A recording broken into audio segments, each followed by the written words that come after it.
Right, hello wine drinking people. Time for more of what I've had to drink yesterday, and our good friends from Graziano Imports were in. And this is a company that specializes in wines from South America, particularly Argentina.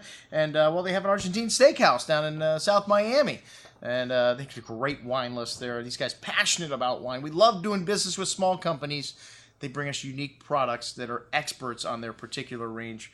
And this one, this Humberto Canale wine from the Rio Negro from Patagonia, an outstanding producer. We got several wines from them on the shelf. This Pinot Noir, a little funky. The vineyard was planted in 1969, just like me. And this wine's got a pretty nose here, red cherry fruit, kind of strong, earthy component, turning into a kind of a rubbery note on the nose here. Really interesting bouquet. Zesty red berry fruit on the tongue with some nice earthy notes and some of that rubbery nuance on the nose showing through the finish. A good wine, but a little funky for me. $32.75.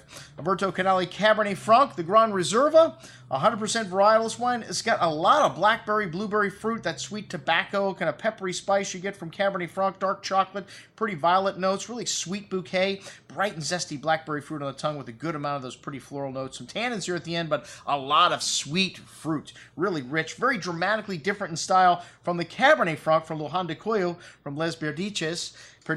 And this wine, only 8,000 bottles produced. Really small production wine. A good amount of that dark berry, plum, and blueberry note fruit. Kind of notes of coffee here, cigar box spice, and much more peppery notes in this wine. Smooth and balanced with ripe brown tannins. Lovely richness.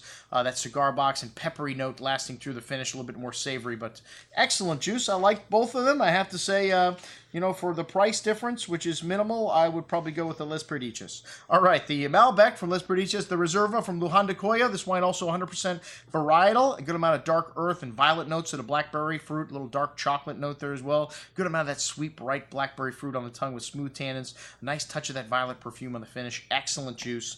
And as is the El Porvenir. And this is the Laborum label here. Single vineyard, Finca Rio Seco, Valle de Cafayet from Salta.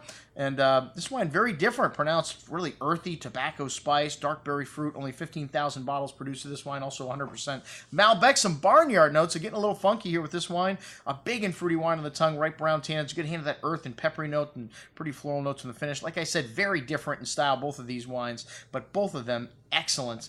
I might take the Les Perdices again because it's $24 instead of $40, but some good juice by our friends from Graziano on this afternoon. I'm your host, Andrew Lampasoni, signing off for the Wine Watch, saying remember, always drink the good stuff first.